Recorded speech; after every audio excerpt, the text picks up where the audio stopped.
Tyler from Aspire Sports, and I'm going to be giving you my Week 15 running back rankings. Now, it's a little early. Things can change depending on, injuries, COVID news, whatever the case may be. So, Week 15, if you have any questions, leave in the comments below. Follow us at Twitter. We'll keep you updated on everything and answer all your questions there. So, let's go ahead and get into it. So, the first one I feel like is pretty obvious. He should be running back number one is Derrick Henry. Derrick Henry gets to play Detroit. Detroit's giving up the most fantasy points to the running back position. Might be without Stafford, so like this game might not even be competitive, meaning a lot of Derrick Henry early and often. He has a very good chance to win you, if you have him, win you this week by himself. And if you're going against him, well, I'm sorry for you, but this is going to be a big week from Derrick Henry. Derrick Henry, number one. And the next one here is going to be Dalvin Cook. Obvious as well. Last week played Tampa Bay. I was a little down on him, but I mean, he rushed for over 100 yards on Tampa Bay, and nobody does that. So get Chicago, another tougher matchup, but he's a stud, matchup proof. Start him.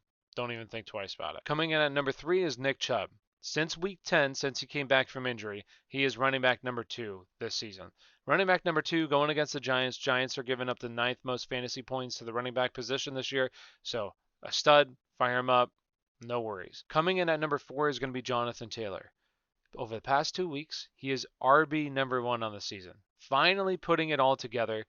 Gets Houston this week. Houston is giving up the second most rushing yards, the second most fantasy points to the running back position this year. They have a 69% blocking advantage in the run game. So, yes, fire him up. He has a chance to be possibly the highest scoring running back of the slate, in my opinion, in this game. Start him, stud. The next one here is going to be Aaron Jones. Now, you can make a case for him. He could be a little bit higher. Just in my opinion, I feel good about him here. Carolina right now, they're giving up the 9th most fantasy points to the running back position, but they have been decent against the ground this year. They gave up over 200, nearly 200 yards to Ronald Jones. One play, though, was for 90-some yards, a touchdown. But they did hold Dalvin Cook just recently to 61 yards rushing. So there's some potential for a little bit of a bust play. He's a bust play last week. Now he could go out there and he could have a huge day. Could have 2 long runs. But I'm just going to say number 5, I feel good about it. The other guys have better matchups. So Aaron Jones, number 5. Coming in at number 6 is going to be Cam Akers. Cam Akers could possibly be RB1 this week as well. Could have been RB1 last week if he would have just scored in the red zone. This week gets the Jets. The Jets just got crushed by Seattle, 40-3. This team has given up. They don't care. I'm sorry. I know they're NFL players, but this team has given up. They're going to get crushed again by the Rams. Cam Akers is a solid play. Had the most touches, 31 last week. Start him. Start him if you have him, 100%. Coming in at number 7 is going to be Alvin Kamara. Alvin Kamara could definitely move up the rankings. It just depends on Taysom Hill. Is Taysom Hill going to give him the targets that he got last week? He had 10 targets, 7 receptions. Or is he going to see the previous 3 games, 3 targets, right? Or 3 receptions?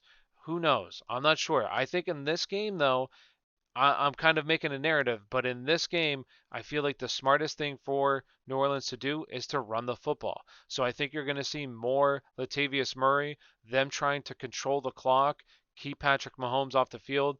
Kansas City's not good against the run. So that's why Alvin Kamara is here. If he's seeing a bunch of targets, then yes, definitely moves up. Or if Drew Brees was in this offense, for sure, he'd be higher. But right now, Taysom Hill, I'm keeping him here at number 7. Coming in at number 8 is going to be Austin Eckler. Austin Eckler, they play Thursday night against the Las Vegas Raiders. Hopefully, it looks like he's going to play. Just double check on that. But Austin Eckler, since coming back from injury, he has 23 targets, 20 receptions. The next closest is Nyheim Hines with 12 receptions. So 8 receptions more than him. And he's also top 10 in carries. So he's going to see a massive workload against the Raiders, who are not very good against the running back position this year. So a plus matchup, bunch of workload with a 53 over-under right now in that game. Sign me up. He's a top 10 play this week. Coming in at number 9 is going to be Josh Jacobs. Josh Jacobs has this split. Win or loss, his numbers are very different. So in games that the Raiders win, he is averaging 25.8 touches per game. He's averaging 20.2 fantasy points per game in the games that they win this season. Now, when they lose, he's averaging 15.6 touches per game and 9.8 fantasy points per game, which is good for 30th amongst running backs, that number, on an average per game basis. So there's a massive difference. This week, they are favored to win 3.5. So it's going to come down to you. Do you think that the Raiders win this week? Because if they win, then yes, he is a good play, a top 10 play. If they lose, then no, he's possibly outside the top 20. I think they win, so I think he's a good play this week. Josh Jacobs, number 9. Coming in at number 10 is going to be Mike Davis. Now, this is assuming Christian McCaffrey doesn't play. He's not expected to play. He didn't practice today, so I don't think he plays this week. I don't think he comes back this season. It just would make most sense if he doesn't. So, Mike Davis playing against Green Bay. Green Bay right now are giving up the 4th most fantasy points to the running back position this year. And where they're doing it is through the air. They're giving up the most receiving yards, 51 receiving yards, to running backs this year on the ground. So you have Mike Davis, who is 3rd in the league right now in targets. If you put him and Christian McCaffrey together, he's 2nd in the league in terms of targets, receptions at the running back position this year. So you have somebody who's seeing a bunch of work through the air, plays Green Bay, who's giving up a bunch of work through the air to the running back position. Sign me up. I think he's a very solid play this week, a very solid floor as well, especially in PPR. Mike Davis, number 10. Coming in at number 11 is Miles Sanders. Now, maybe I'm overvaluing this a little bit too much from last week, but I just think this is the Miles Sanders that could have been, right? A stud. And finally, Doug Peterson just let him have control of the backfield. He played 81% of the snaps in the backfield. That should have been happening all season long. Like, what are you doing, Doug Peterson? With Jalen Hurts, this team looks like they can definitely run the ball better. And if you can run the ball against the league's best run defense, then yes, against Arizona, they're depleted up front right now. They've had so many injuries across the front 7. So I think this is a very good matchup. You know, Philly's line isn't that good, but a guy who just saw 81% of the snaps at the running back position, yes, this week I think he has a solid week against Arizona. Coming in at number 12 is going to be J.K. Dobbins.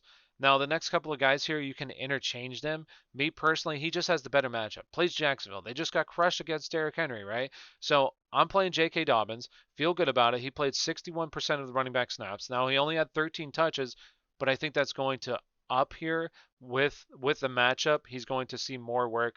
Before COVID, he was the lead in the backfield in that game. I expect that to continue in this game. In a very good matchup, start J.K. Dobbins with confidence this week. Coming in at number 13 is going to be James Robinson. Now, I'm going to make a case right now for the next 2 here because you think they're probably too low. In my opinion, I feel like you would think they're too low, but plays Baltimore, and here's why I have him where he is. Last week, he played the fewest snaps since week 3 this season.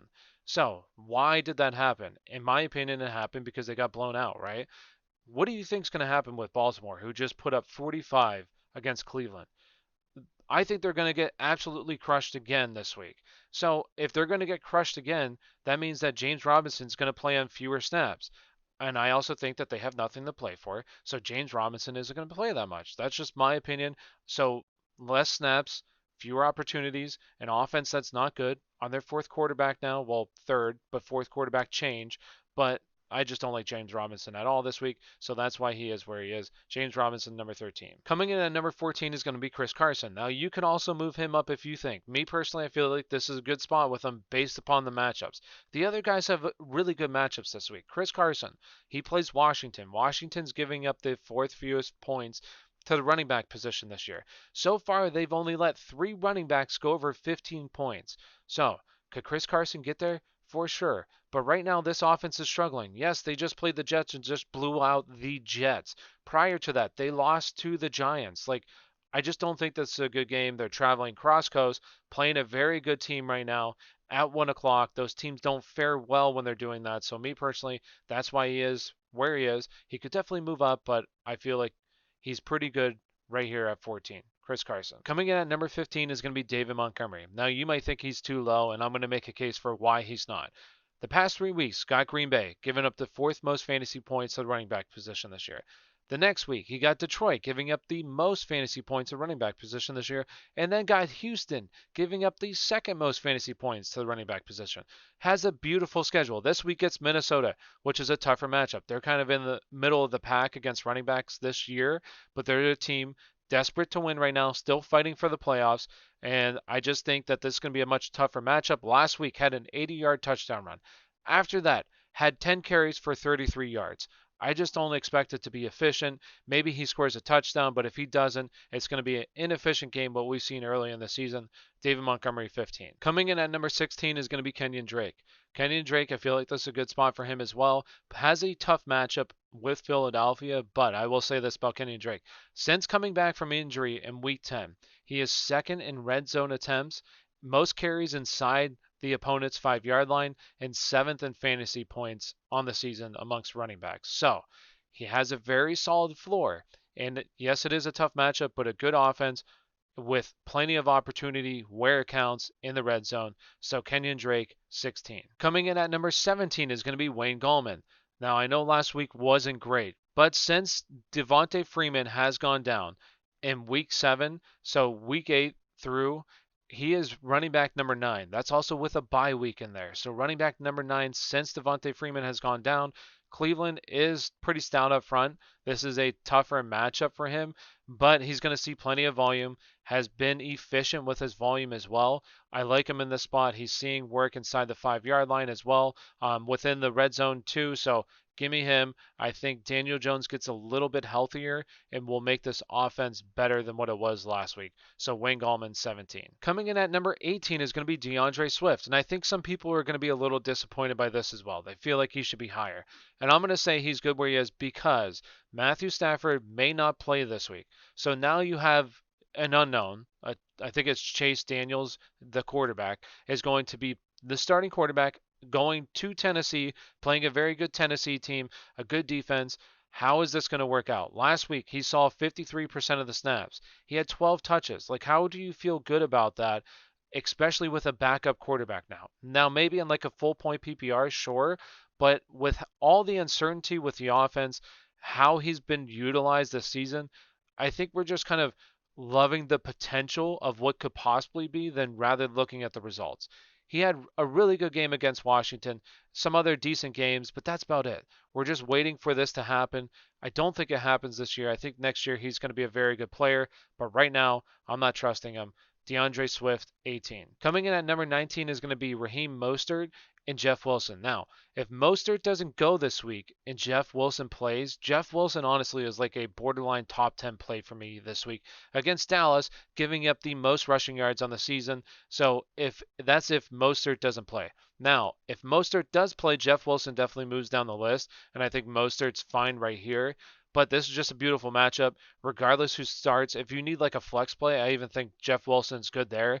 He's actually been out snapping him, Mostert, inside the 5-yard line and inside the red zone, has been seeing more work than Mostert as well. So he's kind of the preferred option. That limits Mostert's upside as well. So I think these two guys are kind of good right here. But if one of them doesn't play, the other one is a must start, like a top 10 play on an offense that runs effectively, loves to run the ball. So those two guys. Coming in at number 20 is going to be Ezekiel Elliott. Like, how do you feel good about this situation right now? You just can't. Right now they play San Francisco, giving up the 5th fewest points to running back position this year. Last week got Cincinnati, put up 7 points in a blowout victory. They even won that game and he still had 7 points. He could have scored, got a goal line carry, but just didn't convert. So I don't know how you feel good about this. There's a bunch of players, all these players that I would start over him right now. It's not a good matchup, terrible matchup. You're going to have to hope for a touchdown because they're just not getting it done. This team's not good. And that does it. If you agree with me, let me know in the comments below, or maybe you disagree. Who did I leave out? Leave it in the comments below. Really appreciate it if you like this content to please like the video, subscribe. So if you have any other questions, let me know. Follow us on Twitter, ask us there, or ask in the comments below. Thank you for watching and have a great day.